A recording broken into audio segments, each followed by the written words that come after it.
监视器片段先传来小鸟叫声，接着穿粉色 T 恤的女子就站了起来，把小鸟拿出来后，伸手弹它不说，还放进冷冻库里。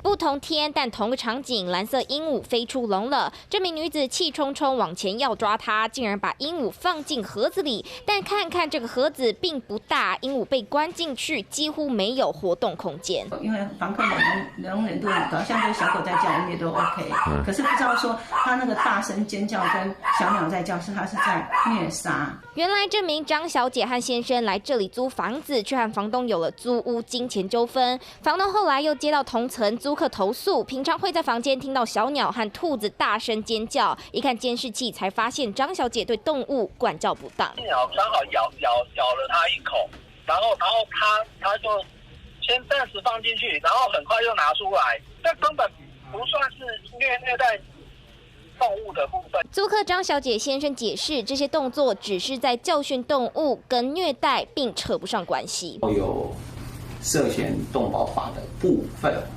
那我们也请当事人来做一个意见陈述。